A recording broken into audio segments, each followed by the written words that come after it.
2024, January 2, January 2nd, Tuesday.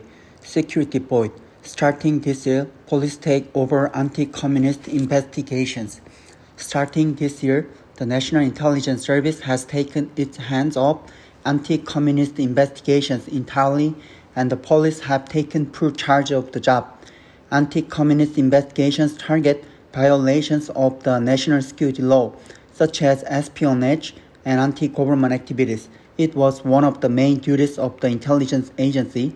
The police say they are well prepared to assume the role, but public concern is still great.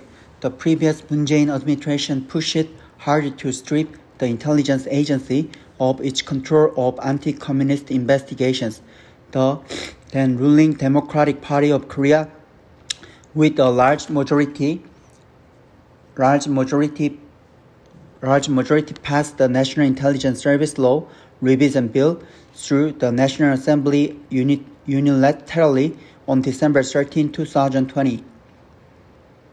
But the 3-year grace period passed without sufficient preparation by the police. In a self-evaluation last year, the police rated their own performance of tasks related to anti-communist investigation as insufficient or somewhat insufficient. They effectively admitted to lacking the ability to conduct such investigations properly. According to a local news report, 43 of 84 senior police officers who command security crime investigations have less than 3 years of related experience.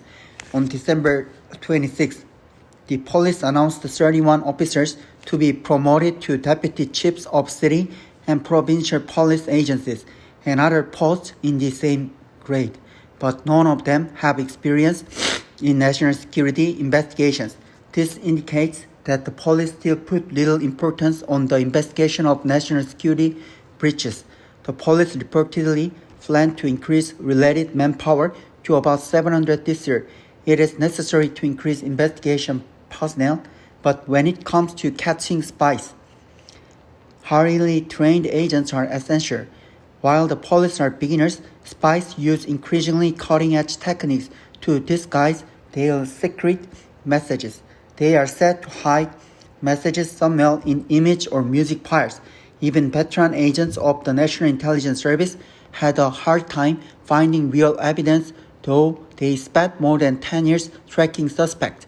It is questionable whether the police can complete investigation successfully with the shortage of experience and personnel. Spies often make contacts abroad, so it is important to gather intelligence abroad.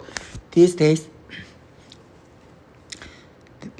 they evade domestic surveillance by meeting with North Korean agents in China and Southeast Asia. About 2/3 of spy suspects caught over the past 5 years are said to have contacted agents abroad. If it is necessary to trail suspects abroad, cooperation with foreign intelligence agencies is needed, but the police have limits in getting such cooperation because they have no overseas counter-espionage networks. It is difficult for the police to replace the National Intelligence Service in the fields involving foreign intelligence agencies and gathering human intelligence. North Korea has never given up its ambition of communizing South Korea. It has not let up on its espionage operations to subvert the government in the South.